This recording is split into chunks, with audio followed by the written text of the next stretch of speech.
ஆதியாகமம் 3ஆம் அதிகாரம். தேவனாகிய கர்த்தர் உண்டாக்கின சகல காட்டு ஜீவன்களை பார்க்கிலும் சர்ப்பமானது தந்திரமுள்ளதாயிருந்தது. அது ஸ்திரீயை நோக்கி, நீங்கள் தோட்டத்தில் உள்ள சகல விருட்சங்களின் கனியையும் புசிக்க வேண்டாம் என்று தேவன் சொன்னது உண்டோ என்றது.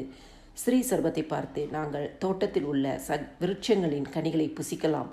ஆனாலும் தோட்டத்தின் நடுவில் இருக்கிற விருட்சத்தின் கனியை குறித்து தேவன், நீங்கள் சாகாதபடிக்கு அதை புசிக்கவும் அதை தொடவும் வேண்டாம் என்று சொன்னார் என்றால்.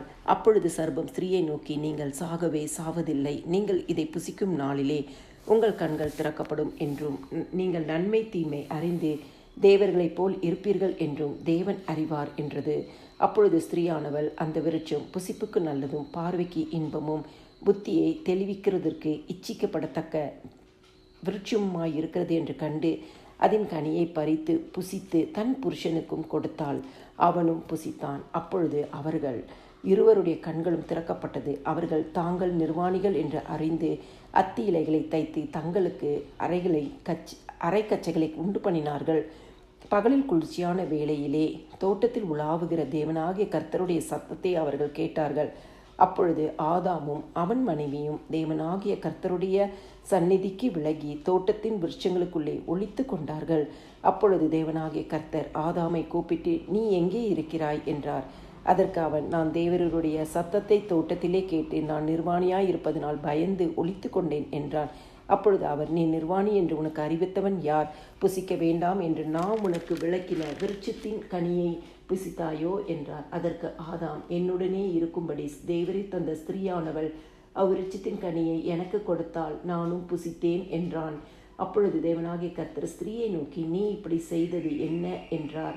ஸ்திரீயானவள், சர்ப்பம் என்னை வஞ்சித்தது, நான் புசித்தேன் என்றாள். அப்பொழுது தேவனாகிய கர்த்தர் சர்ப்பத்தை பார்த்து, நீ இதை செய்தபடியால் சகல நாட்டு மிருகங்களிலும் சகல காட்டு மிருகங்களிலும் சபிக்கப்பட்டிருப்பாய். நீ உன் வயிற்றினால் நகர்ந்து உயிரோடு இருக்கும் நாளெல்லாம் மண்ணை தின்பாய். உனக்கும் ஸ்திரீக்கும் உன் வித்துக்கும் அவள் வித்துக்கும் பகை உண்டாக்குவேன். அவர் உன் தலையை நசுக்குவார், நீ அவர் குதிங்காலை நசுக்குவாய் என்றார்.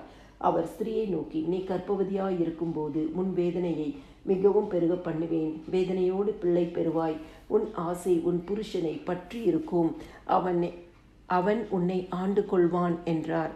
பின்பு அவர் ஆதாமை நோக்கி, நீ உன் மனைவியின் வார்த்தைக்கு செவி கொடுத்து புசிக்க வேண்டாம் என்று நாம் உனக்கு விளக்கின விருட்சத்தின் கனியை புசித்தபடியினாலே பூமி உன் நிமித்தம் சபிக்கப்பட்டிருக்கும். நீ உயிரோடு இருக்கும் நாளெல்லாம் வருத்தத்தோடே அதன் பலனை புசிப்பாய். அது உனக்கு முள்ளும் குறுக்கும் முளைப்பிக்கும். வெளியின் பயிர் வகைகளை புசிப்பாய். நீ பூமியிலிருந்து எடுக்கப்பட்டபடியால் நீ பூமிக்கு திரும்பும் மட்டும் உன் முகத்தின் வேர்வையால் ஆகாரம் புசிப்பாய். நீ மண்ணாயிருக்கிறாய், மண்ணுக்கு திரும்புவாய் என்றார். ஆதாம் தன் மனைவிக்கு ஏவாள் என்று பெயரிட்டான். ஏனெனில் அவள் ஜீவனுள்ளோர்க்கெல்லாம் தாயானவள். தேவனாகிய கர்த்தர் ஆதாமுக்கும் அவன் மனைவிக்கும் தோல் உடைகளை உண்டாக்கி அவர்களுக்கு உடுத்தினார். பின்பு தேவனாகிய கர்த்தர், இதோ மனுஷன் நன்மை தீமை அறியத்தக்கவனாய் நம்மில் ஒருவரை போல் ஆனான்.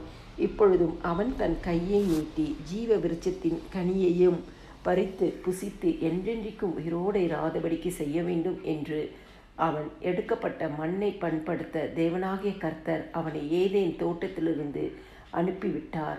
அவர் மனுஷனை துரத்திவிட்டு ஜீவ விருட்சத்துக்கு போகும் வழியை காவல் செய்ய ஏதேன் தோட்டத்துக்கு கிழக்கே கேருபீன்களையும் வீசிக்கொண்டிருக்கிற சுடரொளி பட்டயத்தையும் வைத்தார்.